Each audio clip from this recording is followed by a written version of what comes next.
Welcome to Halftime Heroes for season 2026. We've got the latest news from across the Mornington Peninsula and beyond, with the crew of Adam Kelly, Peter Susovich, Neil Craig, Chris Gamble, Lee McQuillan, and Jacob Kelly.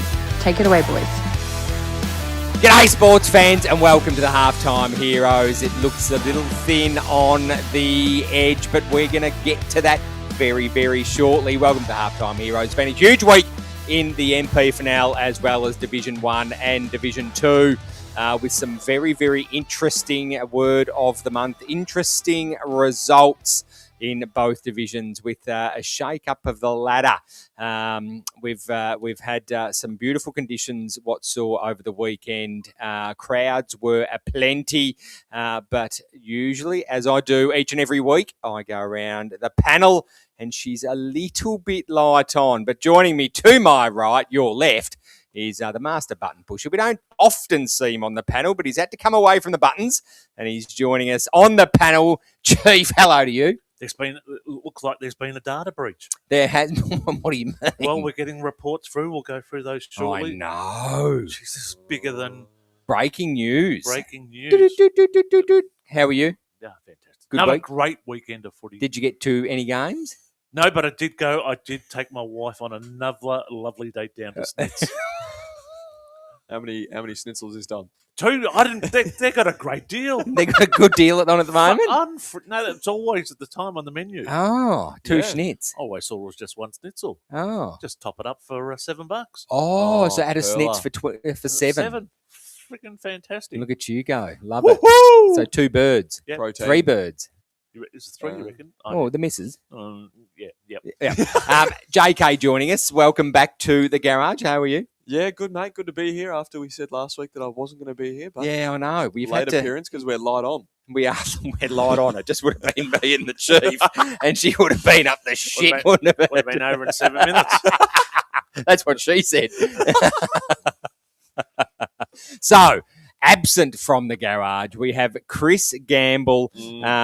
He has some prior commitments. The commissioner, well, I'm pretty sure he's been admitted to hospital. Well, no. So I had confirmation today from his beautiful wife, Steph. He's gone into respite. Respite. Yes. Did he take residential respite? Did he take the same test as Biden did? Sleepy Joe? Did he take the same test? Sleepy Joe, probably. The cognitive test? Cognitive test? Yeah. Well, he does have some memory issues. And Macca, Macca will hopefully be joining us very, very soon. He's currently in Canberra with the Vic boys under 12s. And, we don't know the results. We've done a little bit of searching off air and can't find anything as yet. So it is hot off the topic as the chief tries to suss it out now. But let's jump. Well, first off, it'd be remiss of me not to say hello to the new listeners as well as the old listeners, and we really, really keep pointing to you. Sorry, I'm just moving my sheets. Okay, that's all. very good. Yeah. Just getting organised. Yep. To the new and old listeners, we wouldn't be doing the show without you. We really appreciate your support. But if you haven't done yet, you watch the show on YouTube. Wherever you watch the show, we're after some subscribers just to bring us to that next level. So if you haven't subscribed to the Halftime Heroes yet on YouTube, it is completely free. You need to create, if you haven't done, you need to create a YouTube account, search Halftime Heroes, and then just hit subscribe, and that is it, because we are bloody close, Chief. Oh, so close. And if you want to get in touch with us and drop us a line, get involved, you can do so on Facebook, but also you can go to halftimeheroes.com.au and go to the Contact Us page, and you are going to get linked right in, and we can have some fun with comments and whatnot, Chief. Again, the best week ever on the page as well. On the page. Unbelievable. Love it. Fantastic. We love your support. We love your input as well, because the show's so much better when you are giving us a little bit. Also, big thanks to our sponsors, LC Constructions.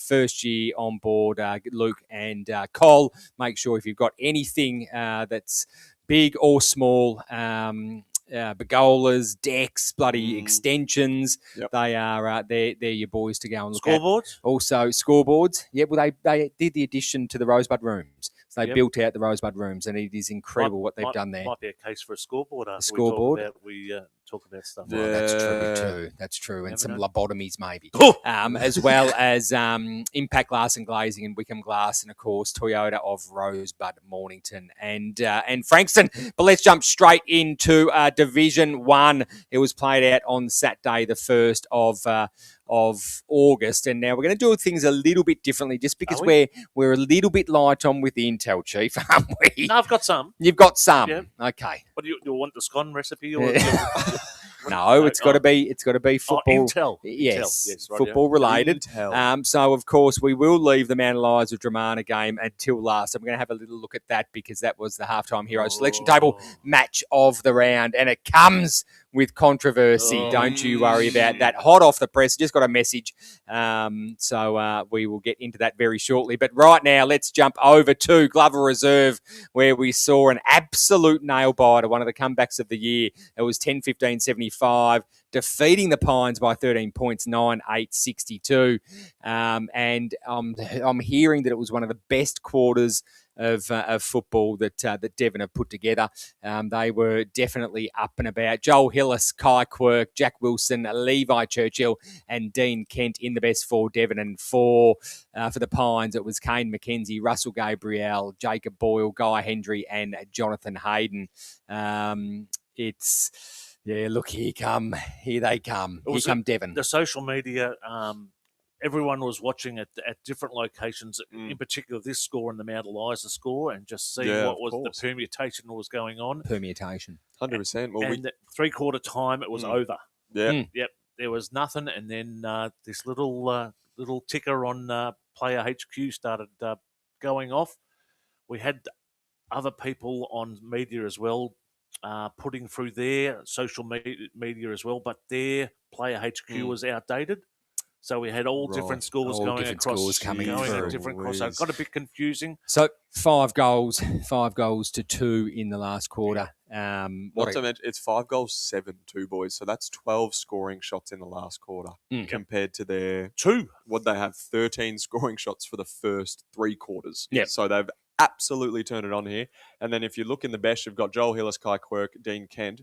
Arnold Kirby makes a return. Yep. All of those players hit the scoreboard as well. So you got Dean Kent scoring, Joel Hillis scoring, Kirby scoring, and Kai Quirk kicking a goal as well. So when those boys are firing, they're hard to beat. And we do cast our mind back to sort of around this time last year, and Dramana had Pines last game of the year, and Dramana had to beat them to make the finals. Do you boys remember that? Yeah. No. Pines had a massive upset at Dramana Recreation Reserve. Yeah. So Pines, notorious. They're good at ruffling feathers. Yeah, So well, this they game, are. like, I was surprised, but also I remembered back to last year, and I sort of wasn't surprised. Yeah. They can snatch these. Yep. Well, you're going to go through the ladder, Gamma's ladders, thanks to Hurricane Ladders a little bit later. But the next game was at Edith Vale Regents Park, and it was Edith Vale just flexing their muscles, not going anywhere anytime soon. 21-21, 147, defeating Sorrento 13-12-90, 57 points, as I said. And in the best for Edith Vale, please, Chief, it was... it was Kurt Lopo, Nathan Wright, Adam Durbridge, Max Lee, Max Walker, and in for Sorrento it was Chad Harris, the Chad, Bailey Holt, Shannon Gladman, William Frooms, and Kyle Halligan. Shannon Gladman's such a better team when he's up and about. His leadership out on the field. He's had a great year this year. He's had to step up. Yeah, 100%. All reports from around the club with spectators and everyone alike saying that his year's been phenomenal, which is great, and he's hits the scoreboard for 2, which has been good. But the barometer for EDFs is Kurt Lopo. Yep. Yeah, it is. A freaky kicks 5. There was a little. Was that game? No, there was a little bit of a dust up, which you shared. Another game, yes. Yeah, it was another Second game. division. Was it? Yep. The next game was, it happened at Lloyd Park, and it was Langwarren by 30 points, 17-16, 118, defeating Frankston YC 13-10, 88. In the best for Langy, it was Matty J, Jack Orchard, Charlie Orchard, Jaden Jobanko, and Max Poulius. In for Frankston, it was Luca Goonan, Patrick Bloink, Darcy Murr, Lockie Street, and Luke Painter. Matty Johnson with 9. Yes, if you don't mind. And And the first time in my memory, Mm. and we'll say my memory goes for about 20 years that I've seen I thought you were YCW going to say lose. 20 seconds. Chief? 20 seconds? What do you mean? Like because you're like a fish.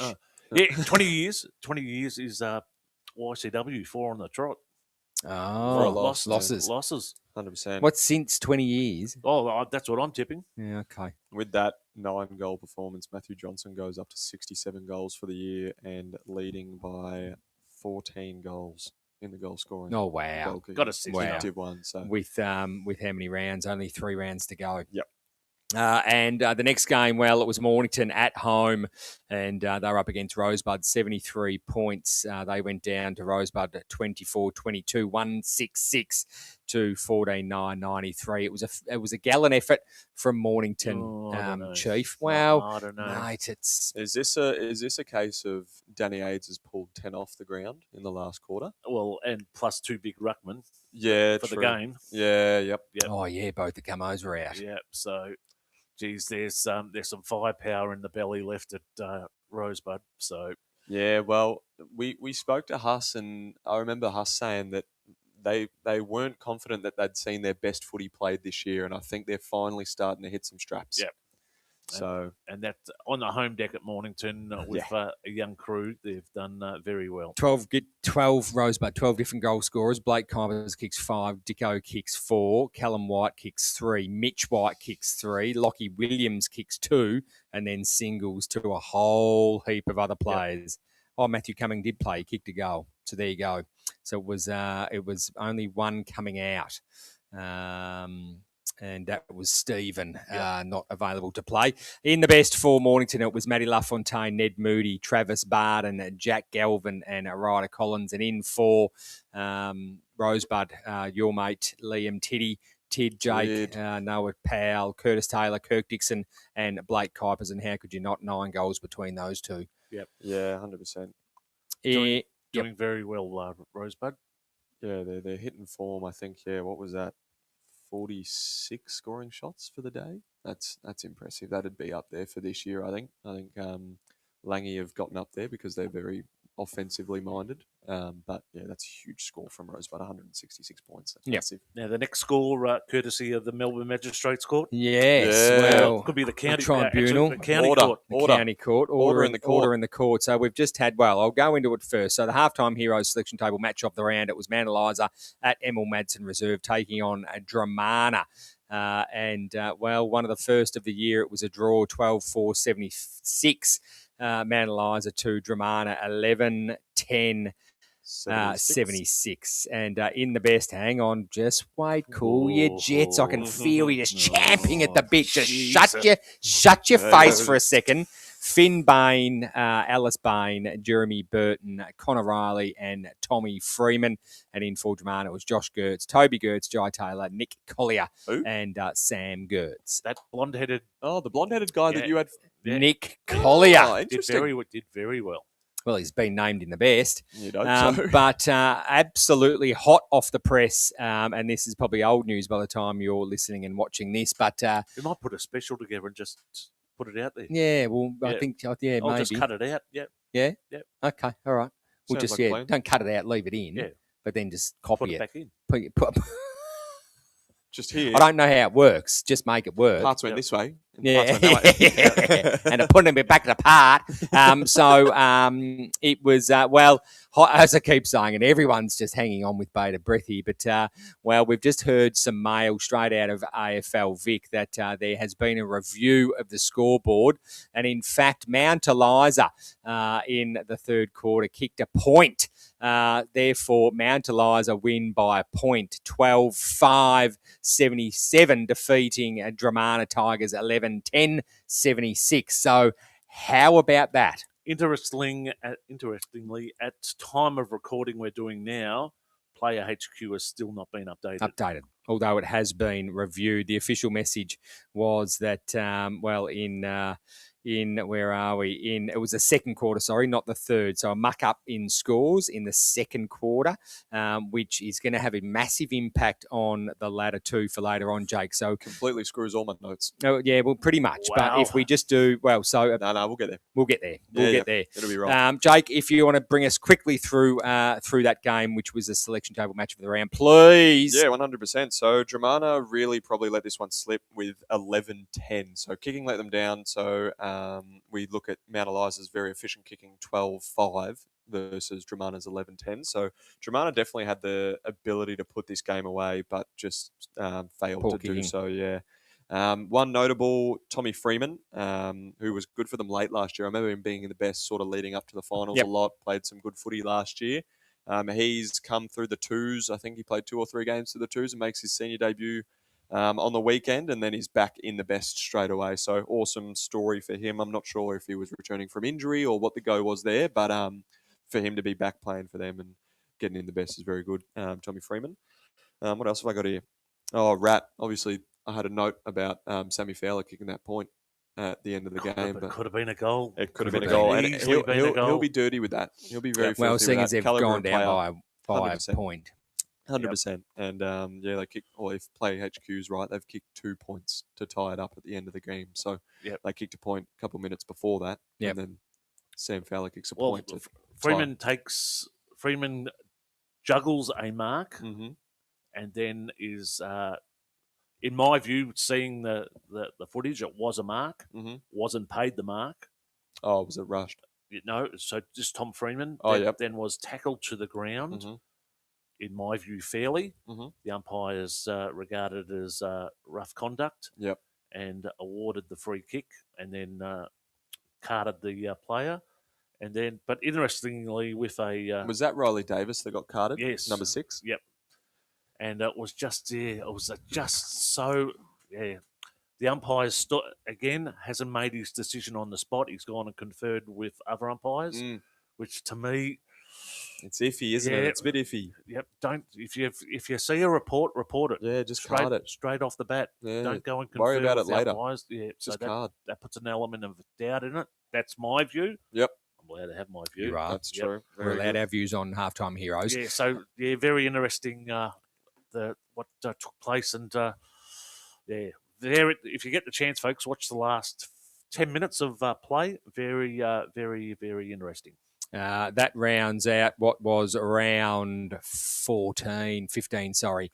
Now across the ladder, thanks to Hurricane Ladders. Gamma's not in the garage tonight. However, Jake is going to fill his shoes full of the ladder. What do you got for us, JK? Well, so after the weekend, obviously Rosebud doing an absolute number on Mornington. They stay well and truly on top, and with a game against the top 2 coming this week, which we'll talk about in the preview, they have a chance to claim minor premiers with 56 points, 156.2%, and just creeping above Langwarren for points 4 as well, which is huge for Rosebud. Then we've got Langwarren on 48 points, 149.6%, where those two are really solidified in the top 2, and now it's a race for third for the second chance spot for finals. And now, with the changes, with the breaking news, we've now got Dramana, Frankston, Devon, and Mount Eliza all sitting on 32 points. Now, Mount Eliza shoot up to 4th, where on Play HQ, as we speak, they are currently in 6th. So I've got Dramana in 3rd at the minute on 32 points, 113.14%. I'm not sure if that'll change percentage-wise. Just a margin down? Just a slight margin down. 1 point, so it'll be 0.002, I think. Yep, there you go. So, well, that'll have them in 4th, and then Mount Eliza will probably jump to 3rd. Yes. Yep. With 32 points and 113 points something. Then we've got Frankston YCW sitting in what will be 5th. Precariously 5th. Yes. With, you said sus 4 on the trot. 4 losses. Which is unheard of for YC on 100%, 32 points. And then Devon Meadows, unfortunately, dropped down to 6th due to percentage. And we knew this was probably going to be their Achilles heel on 32 points with a percentage of 88.3. So they're quite a way off percentage-wise, but we know their draw coming in, they could snatch a couple to boost them right back up. And after the finals run, we've got Edie, who I personally don't think can make, but mathematically could still happen on 28 points, 99.3. And then we've got Best of the rest. The best of the rest is Mornington on 20 with 81.5. Sorrento on 12 points with 70.8. And then Pines on 8 points with 68.5%. Have we got any view on Sorrento and Pines and how they feel at the moment? Yeah, well, there's been a lot of articles coming out recently that I've seen on Facebook saying that Sorrento are really hitting some form. Hard to gauge that when EDS come and do what they did smash to them. Yep. And then Pines go to Glover Reserve and produce the quality of footy that they've done. So it's an interesting read. I think there's still a lot to play. As I said in the review, that Pines are able to snatch games late in the season like they did it last year. They can do it. Yep. So they could have a few upsets. We're not sure. I'm pretty sure that Pines' run home is like really hard. So they got Germana at home, Langy at home, and Rosebud away. So they play the top, three of the top four sides coming home. They could steal maybe, but I feel like that's unlikely. Where Sorrento have Devon at Sorrento, Mornington. Oh, I reckon that's a danger match. Yeah, it's a danger match. 100% it's a danger match. Devon's danger.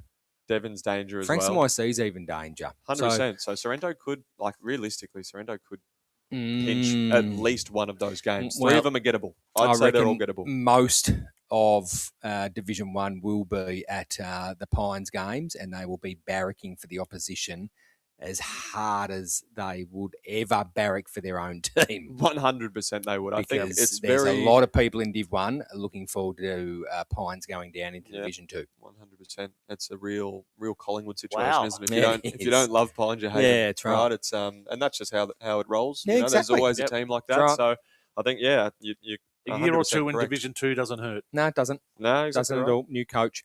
Takeaways, please, boys.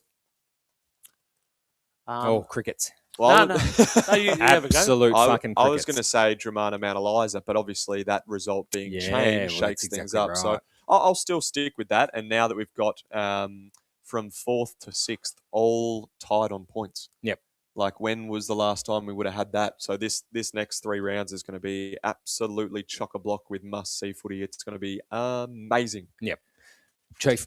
I think the dominance during the weekend of Rosebud and Langwarren really solidify a grand final showdown between those two. I think so. I think so as well. I would say so, yeah. And for me, Devon Meadows with an epic win in the second half of football. Not to mention the last quarter was absolutely unbelievable, and they need to be commended for their exactly. I reckon the commish probably would have had a heart attack looking at the scores at three-quarter time. Absolutely. Well, it's upcoming round, Saturday, the 8th of August, and it's round 16. And to head us off, it's at Dave McFarlane Reserve, and it is Sorrento taking on Devon Meadows. I think, Sorrento, we know they play well at home. The top deck will be absolutely chock-a-block, but it's going to be a cracking game. There's every chance that Sorrento get over Devon, but I think Devon for me. With what's occurred over the week and the review of scores and the like, and Devon now being pushed from 5th down to 6th, I think they'll regroup and just go, not happy. We're going to keep on going. Yeah. 100%. I think Devon will win that with a couple. Yeah, I said last week that Devon would have circled Pines to be a percentage booster because they're obviously lacking in percentage, which has them sitting in 6th. This is their second opportunity to do that.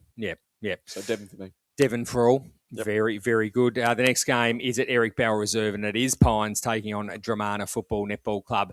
We know Dramana go all right when they're on the road, and they like the physical stuff that the Pines are going to dish out. They absolutely relic in it. So Dramana Tigers for me comfortably. Yeah, this is a real feel-good game for them. Dramana by plenty. I think here Dramana will cast their minds back to last year, and some of them will have the memories of that last game and waiting for the 5 minutes to go around the other grounds. Uh-huh. And, Dramana will be looking to avenge that loss from last year. The next game is at Alexandra Park, and it's Mornington taking on Edithvale Aspendale. I think Edie go whack here, to be honest. I think if there are any hope of keeping their finals campaign alive, they need to absolutely come out and just prove a point against Mornington, unfortunately. Even though it is at Mornington, we know Edie is pretty small as well, so similar shape. Yep. Decks. But yeah, I reckon Edie get the job done here. Chief. I'm thinking Edie are going to be too big, and there's probably about 7 or 9 players in the Mornington seniors that are thinking, can I make it to an under-19s grand final? Yeah, okay. Interesting. Yep. So that's And I suppose, look, there's no coach that's going to sort of go into a game and not be set up to win it. But Mornington, third bottom, they're comfortable. Yep.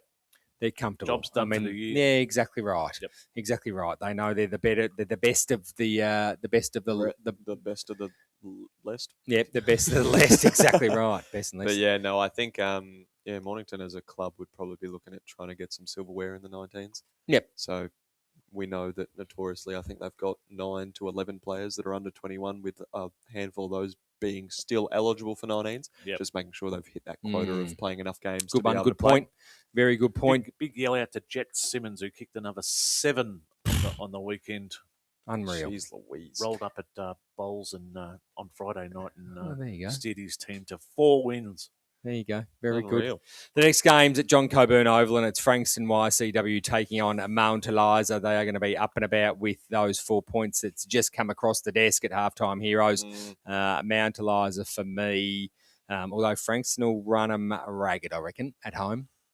What I saw of Mount Eliza on the weekend is not the first option, is before you get the ball, think about handballing it.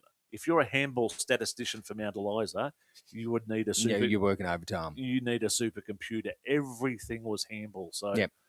And whether that runs Frankston off their feet, that will be tested. And if Frankston can apply pressure to that, but I think Mount Eliza by a couple. Yeah, 100%. I think both of these teams have been pretty hard to read this year. I think both of them have been a slightly off the mark. Unreadable. Yeah, it's hard. They go up, they go down, they beat teams, you think, yep. And then they lose to teams that you think, oh, I don't know if you should lose that. But I think with recent form, I probably have to back in Mount Eliza. And with news from the commish that Mount Eliza still have a couple in the barrel to come back that we knew that didn't come back last week, might be coming back this week. I'm not sure. But if they've got a couple cattle coming in, I think Mount Eliza, if you're able to take it to a side as good as Dramana last week, you'll get the chocolates over YCW. And I just want to say, boys, I was at Mount Eliza on the weekend. What a professional unit they are. Oh, yeah. Yep. Just like I was at the netball courts, and there's a spare oval across from the netball courts, and both their 19s and reserves were running laps doing conditioning after the games. Like, they are just like, they are drilled. That's why they're one of the big clubs. Yep, 100%. But also, just a little side quest here. Understand why they have so much money. Why? I paid $8 for a bacon and egg roll. He was filthy. What is that? $8. $8 for 90% bread, one slice of bacon and an egg. A brochure. What bread? It was like it was a roll, but like roll. 90% bread. It was like, when you get your roll, you're hoping then one piece of shortcut bacon and an egg and an overcooked egg. I'm starting to understand why no one from the MPNFL reached the Triple M Best Canteen Award. 100%. Nah, Mount Eliza. Oh, well. Piss poor. Fix it. Piss poor. The next game is the Halftime Heroes selection table match of the round. And, you've heard it here. We think it is a preview into the 2026 Division 1 Grand Final. It's Rosebud at Olympic Park taking on Langwarrin Football Netball Club. It is a clash of the Titans, and I can't bloody wait for this one. I'm going to go down and have me a little Bo Peep, I think. This is going to be absolutely unreal, this game. It's I think, as Sus said, this is Grand Final preview all over, which is unreal. Well, we have got a text from her. She sent a text in. She did. She did? She can't join us live. She can't join us live, but she's saying that the text is saying showers and Okay. 4 mil of rain. Yeah. 4 mil of Up rain. to. Up to 4 mil of Yeah, rain. Up to. So we know notoriously Langwarrin are a kicking side. They like to chip in the wet. Does that get compromised? We know that Rosebud love contest, notoriously great at contests. So Hi, Jane. I think I think with Rosebud's recent form in the last 2 weeks, I reckon they get this done pretty comfortably. Yep. I think. Rosebud? Down there. Down there. Yeah. Rosebud for me. Yeah, Rosebud for me. They'll be firing. 100% coming off those 2 wins. Langy have regrouped, especially after the last 3 weeks of having been too crash up, but the last week has been. Mhm. So I'm going to say Langy in a close one. Where's the game one? Out of the centre? Has to Because be. we know Macca absolutely rates and says that Langwarrin's forward line is the most dangerous in Division 1. That's proof in the pudding, though. The numbers Yeah. don't lie. No. You know, they have 10 goal kickers most weeks. Yep. They've got multiple goal kickers in probably the top 15 goal kickers of the league. Yep. And one Sam Hayes down the yeah, down. He can't control all of them, though. No, he I can't, know, exactly but right. geez, It's a lot of beast. He can. But your mate Nicky Sakalis down there as well, and you've got a Zach Maynard. So Yep. look, might get under some skin there, but yeah, I think 100% this game's one out of the middle. I think Huss and the boys will go to work out of the middle, and if both Cummos are back, hard. you chuck one of the Cummos down in the back line as well, and big intercept mark. Yep. It's look, I think even if Rosebud lose it out of the middle, they have a very good chance of slingshotting off with Sam Hayes. Yep. Like 100%. that. Playing the game their ground really, really well. Rosebud for me in a close one. Rosebud. Yeah. Really? Oh, right, Yeah, right. Piss off. That rounds out Division 1 football. We're going to take a quick break and we'll be back with more Halftime Heroes. You're listening and watching. That's right, the Halftime Heroes. This is Halftime Heroes. Looking for unbeatable deals on new and used Toyotas? Head to Frankston Toyota, where great service meets great value. From rugged Hilux to fuel-efficient Corolla, we've got the perfect car for every driver. And right now, crazy low finance rates for selected models. Come see why locals trust Frankston Toyota. Just off the freeway. Easy to find, hard to beat. T's and C's apply. Visit frankstontoyota.com.au today.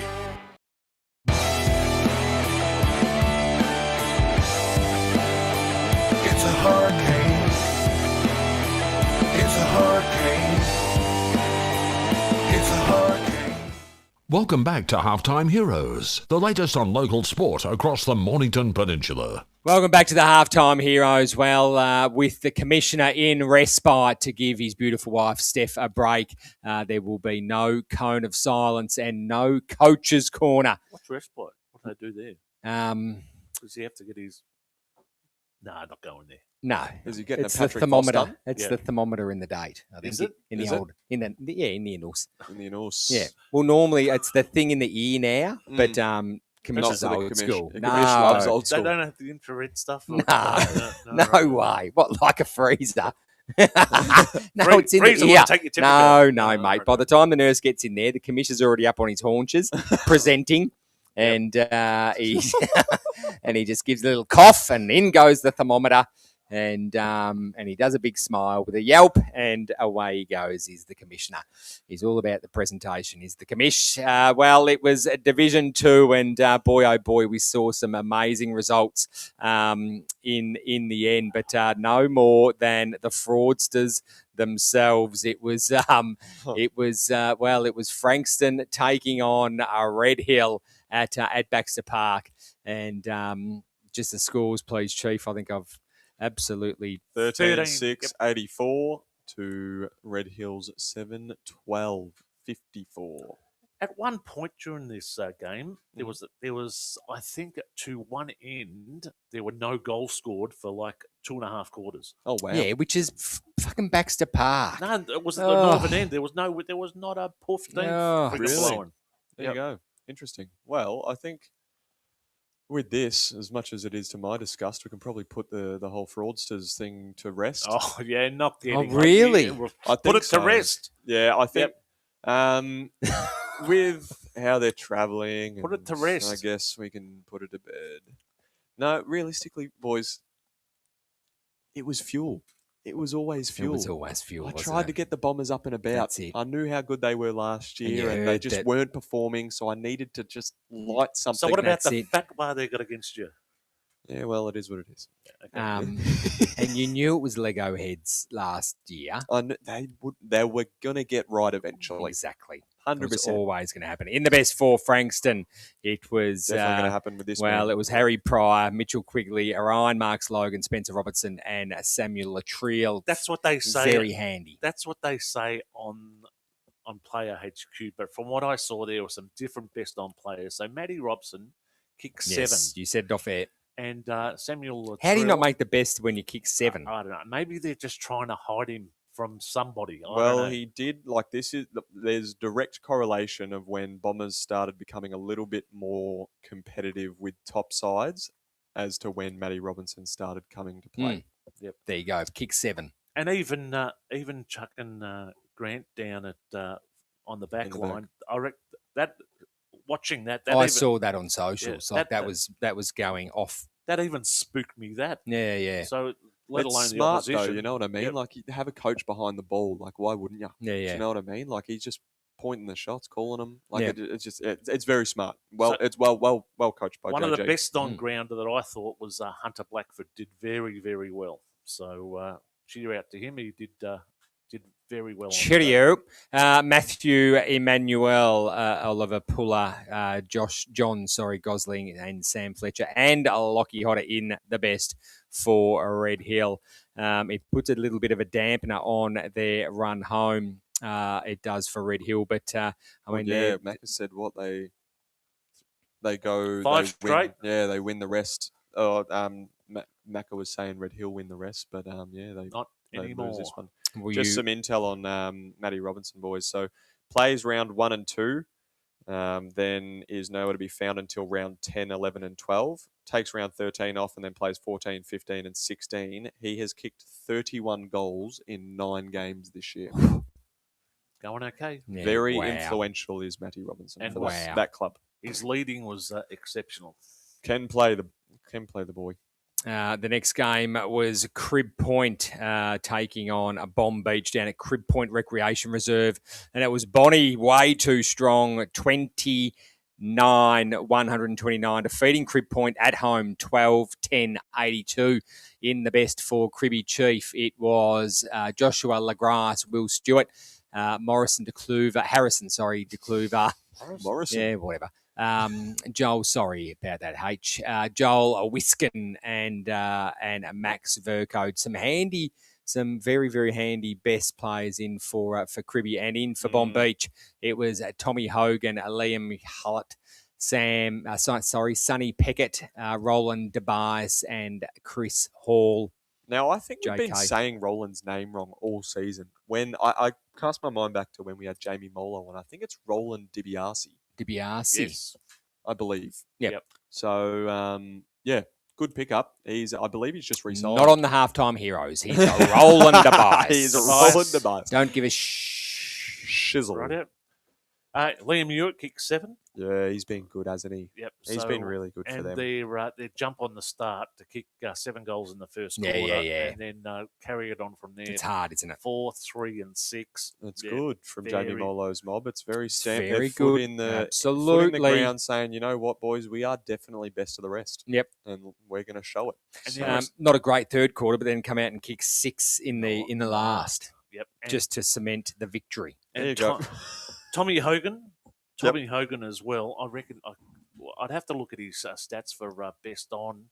So he's doing. He's got to be a little smoky for BNF at the end of the year. Not a bad call. Ruckman in the middle, so don't mind that. Liam Hewlett's kicked 65 goals for the year, boys. He's had 7 goals 3 times now. Wow. Going okay. He Bags. is currently leading the goal kicking There you in go. Division 2, Bags. just overtaking Ed Green on 62.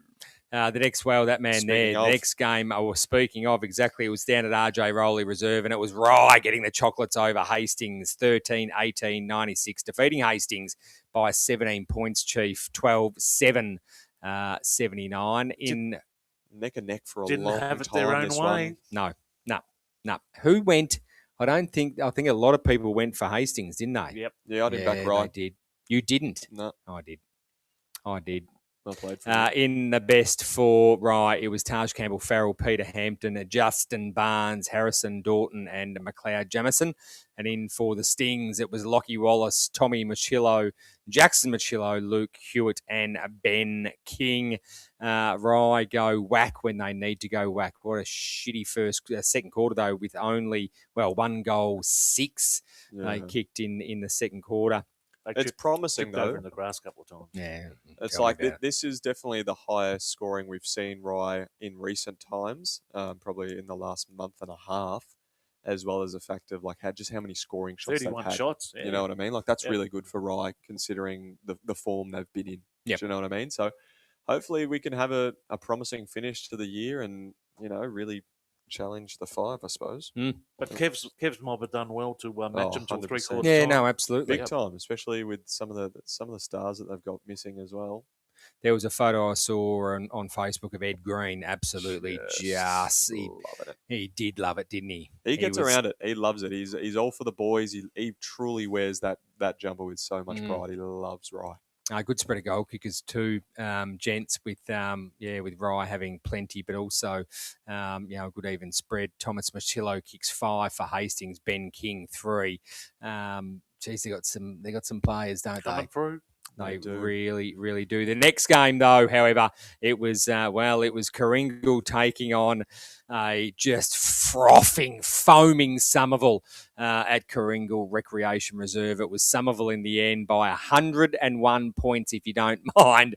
2017, 137, defeating Coringal 5-6-36.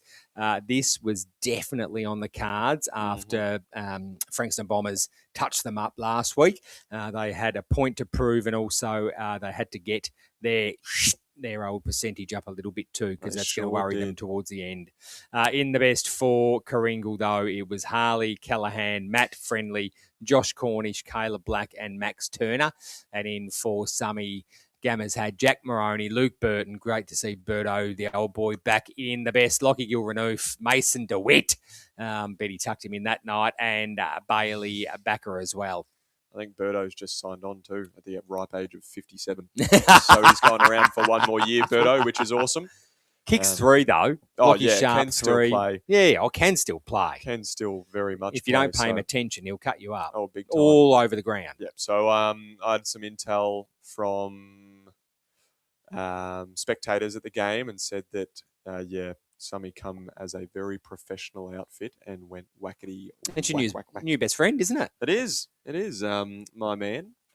You've forgotten his name. No, I haven't. Alex Wilson. Okay, you got to call him. Yeah. You got to call him out. 100%. So Alex Wilson, absolutely coach dusted you up a couple of weeks ago. Yeah, And on the weekend. and gave me some more on the weekend. It was good. I love it. I love the banner. It's so funny. It's awesome. So had some very good words to say on Summy. They look very, very good, he says. So hopefully Somerville can continue their role into the last couple games of the season.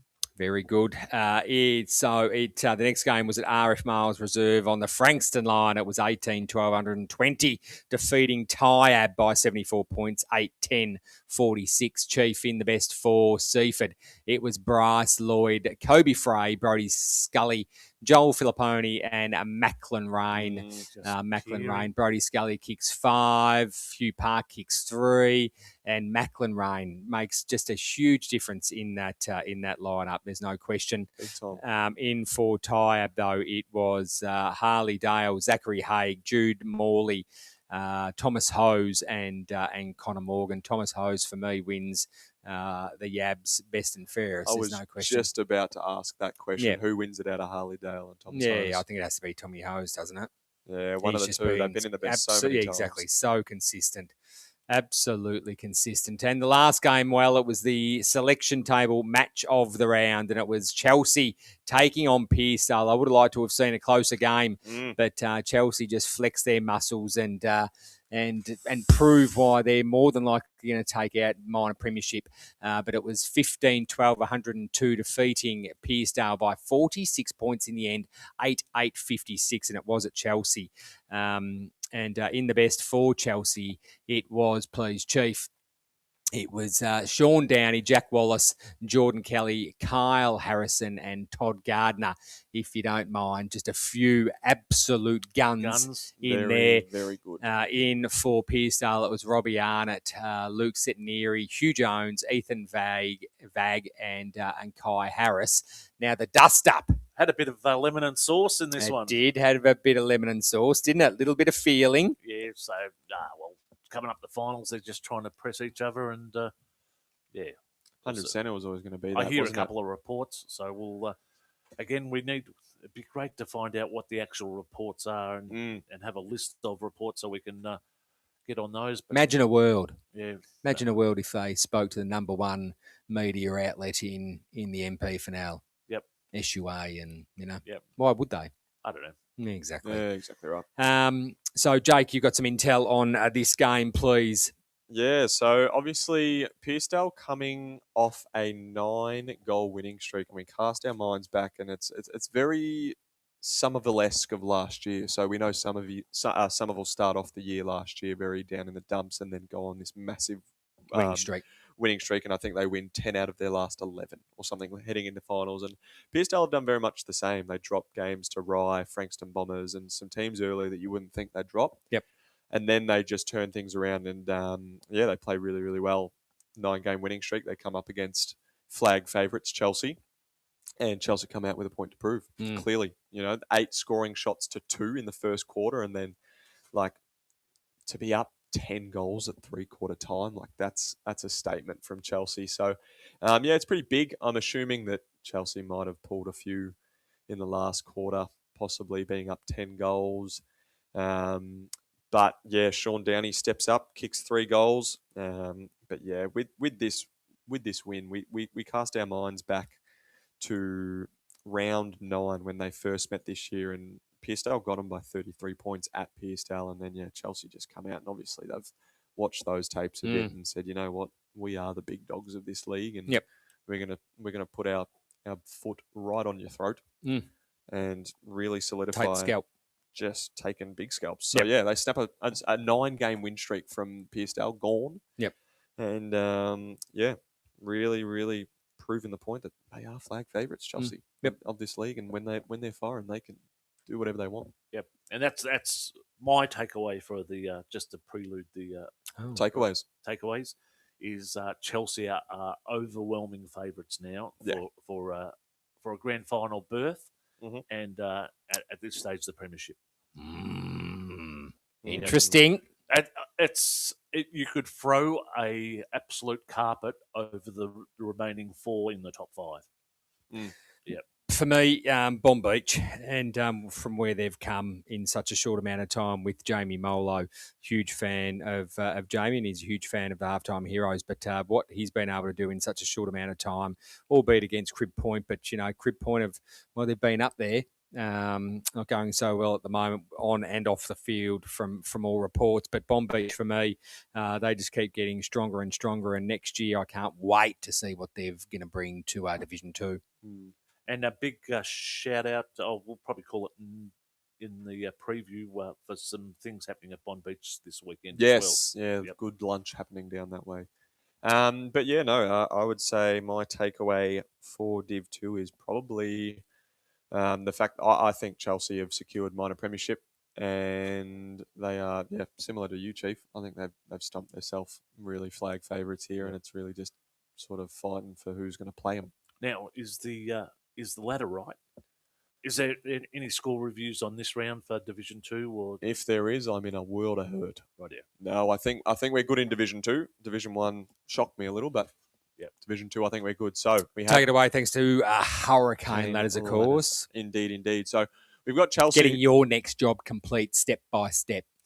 It's beautiful. Well played. Love it. I was a little bit mad. What did I interjected? But it was good. So okay, fair play. Play on.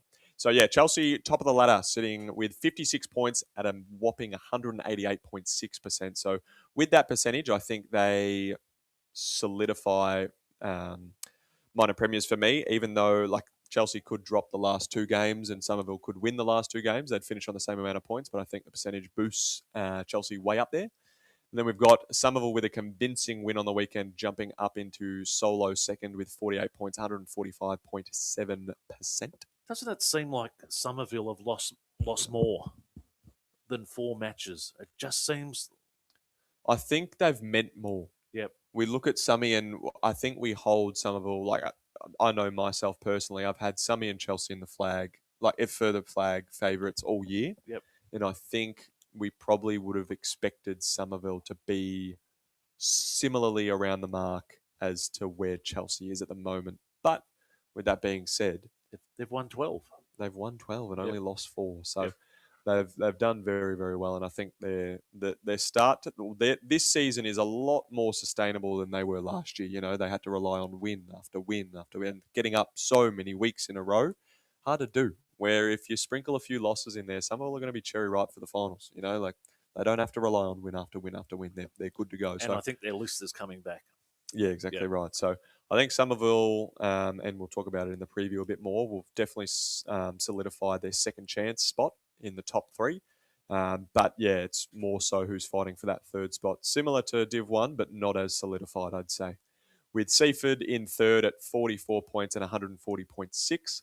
We have Red Hill also on 44 points at 134.1. And then Pearcedale holding up the 5 with 44 points also and 119. So we've got from 3rd to 5th all on 44 points and just percentage separating them. And then we've got the Fraudsters underneath on 40 points. Oh, jeez. However, I'd like to point out that At least he sticks to his guns. said Fraudsters are on the second highest percentage in the division at 146.5, and their defensive numbers are the best in the division.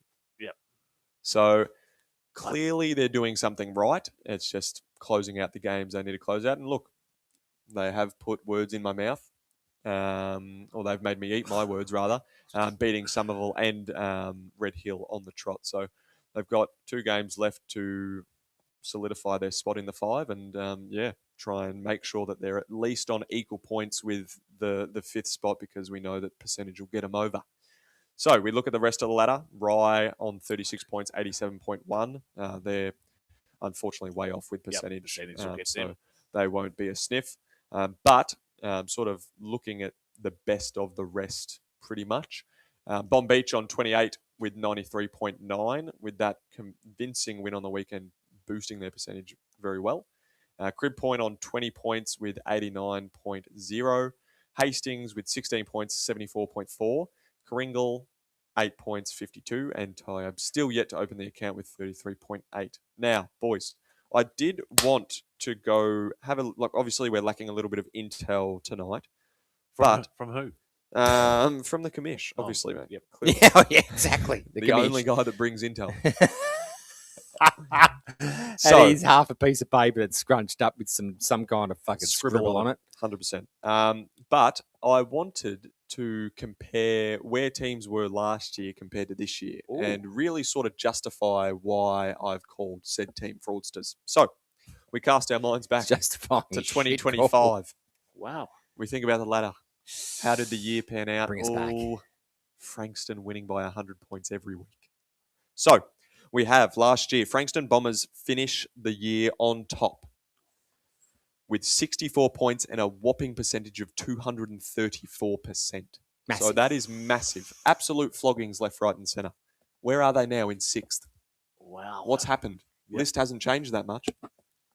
Nothing's really changed that much. And they're down to 6th. They're down to 6th. But would I argue that their percentage, so they've dropped 100%? 100%. Yep. So, hey, that's just justification for 100p. my call.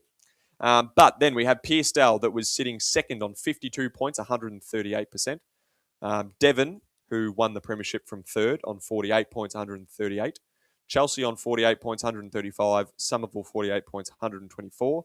And then Crib Point narrowly missing out on percentage with 48, 123.4 as well. So we look at that. Bomb Beach finished in 7th. So Bomb Beach will try to finish in 7th again. But they'll have to fight Rye for that spot. Rye finished in 8th.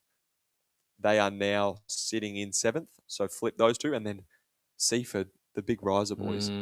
28 points they finished on last year, finishing in 9th position. Now they're sitting in 3rd. Yeah. Yep. So What a obviously, finishing in 9th, you're going to get that soft draw. Yep. But still commendable effort from Seaford to win 11 matches and only lose 5 from then being in 9th last year. Like, that's incredible, boys. Like, that's turnaround and a half. Is that your stomach? That's sort of. So, It's gonna but eat me. also, we look at this year's 5, and we've got 2 games to play, and the 5 is rounded with 44 points.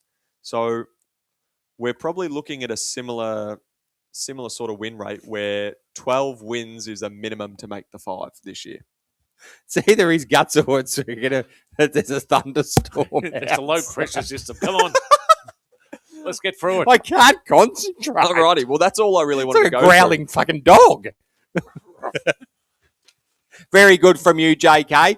Very, very good indeed. Isn't that it's contrast, isn't it? And Seaford, they have absolutely come out of the woodwork to just get better and better. It's amazing. Yeah, and Frankston have died in the arse in comparison. So technically, Pearsdale have slid.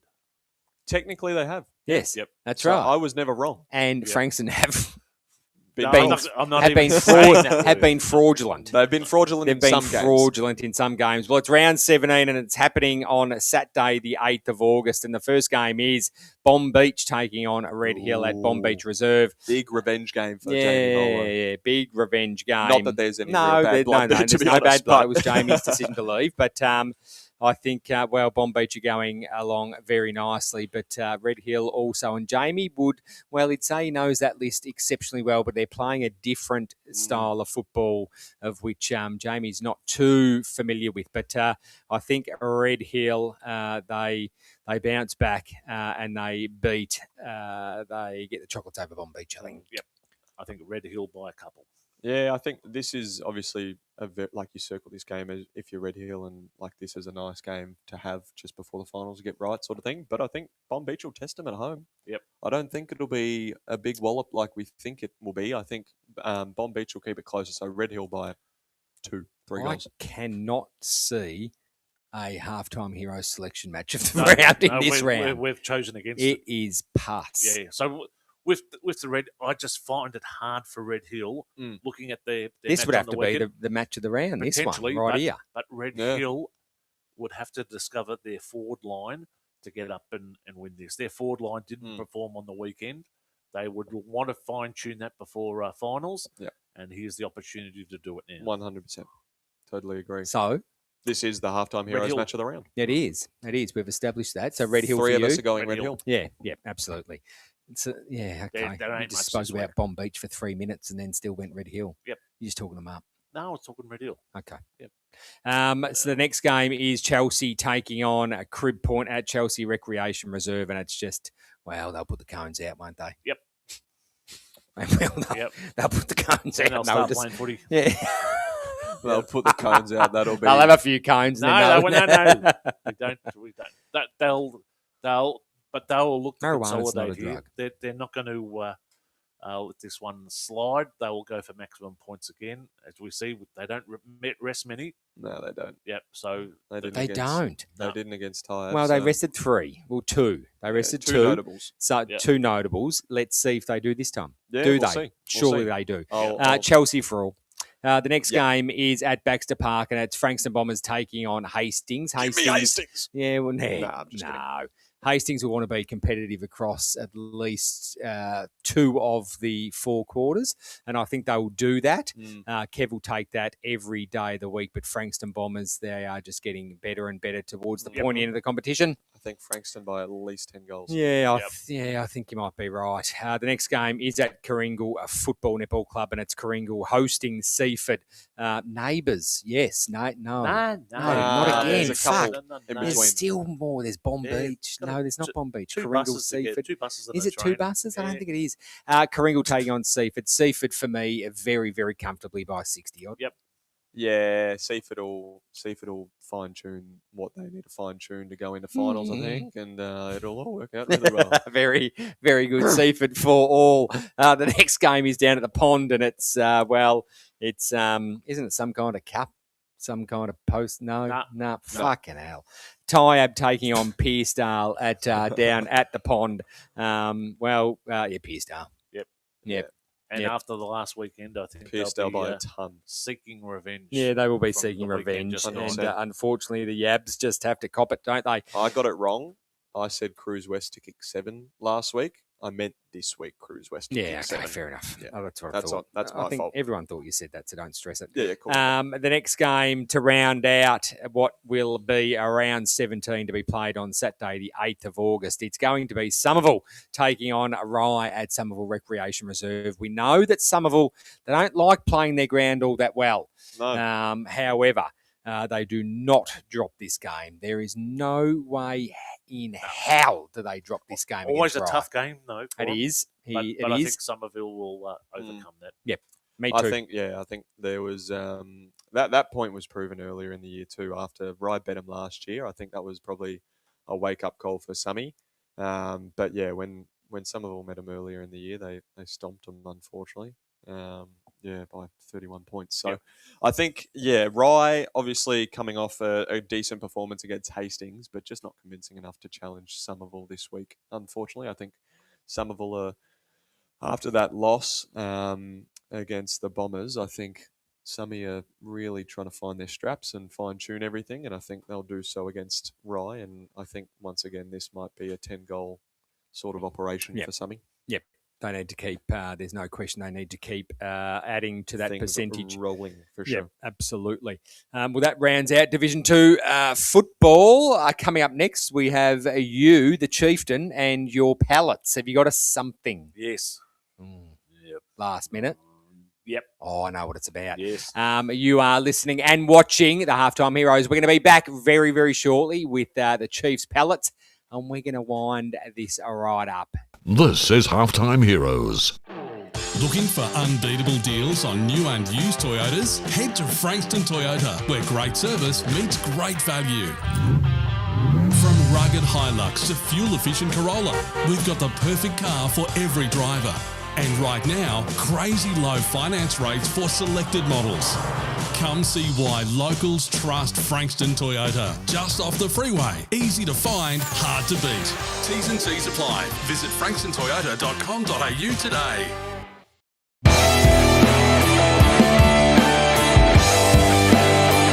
It's a hurricane. It's a hurricane. It's a hurricane. Welcome back to Halftime Heroes, the latest on local sport across the Mornington Peninsula. Welcome back to the Halftime Heroes. It is now time for the Chief to get on his pallets. He's frothing. There was some, JK and I were a little bit early, and he come flying down the road. He was absolute. You were frothing. What's going on? We got the text message to say that Yes, something had gone wrong, but it always happens at Mount Eliza. The text, the data breaches and all that type of thing always happen at Mount Eliza. Common theme. yeah, it is, isn't it? Surely post-game, once the two umpires come together and the club comes together and they wave their flags, surely score lines would have been reviewed after the match and agreed. So my impression was, and this is where I get pissed off, as soon as the umpire waves the flags, match is over. Yeah. Yeah. Scores confirmed, match over. So we don't have all the intel yet because it's only just come across our desk. Yeah. Yep. But how do both goal umpires not No, it's mark... not just goal umpires. So it's also the timekeepers. Yeah. And it's the likes there. But then they're the checks and balances where the two goal umpires confer in the middle after every single quarter. Yep. And then they wave their flags if the scoreboard's right. So you're telling me that the two goal umpires fucked it as well as the timekeeper and the scorer. Yep. I don't know how that happens. I don't know how that happens they reviewed either. it on vision, and That's what I'm led to understand that's what's happened. But then how is that missed? Yeah. That doesn't make any sense. No, it doesn't. And then how is it picked up on? Do you Yeah, know what I mean? yeah. Like, how is someone reported? Yep. Oh, we won by a point. You have to check the that's vision. right, You know what I exactly mean? right. It's just a little bit. How you going? Yeah, it's So I just- a bit Mount Eliza-esque, isn't it? $8 for a bacon egg esque. Filthy Cass. It was actually $7, but they charged you an extra $1. Yes, that's Yeah, right. for the extra point they got. Yes, exactly. So, but that's what in this day and age. Why can't we do the checks and balances? I mean, we're coming into we go back to the score and have a look at half time, and we check the score after the second quarter. Hey, if we got all the things, and we've got someone pushing buttons, also updating the app, so 100%. it just I really struggle to see how that makes sense because the goal, like from my days of umpiring, every umpire walks into the rooms, like all your boundaries and your fields, they walk in the rooms once the game's done, but the goal umpires don't. They stay out on the field to check everything and make sure everything's correct. So how does this slip through the cracks where they've wrapped it up? How did it slip through the cracks at half time? Doesn't make any sense. So you know what I mean? And the fact that it has to be reviewed a day, like it's been reviewed a day later, and it's been changed a day later, is just a bit weird. So at half time, it was 5-1-31 to 4-4-28, and now we're now saying that is incorrect. Yep.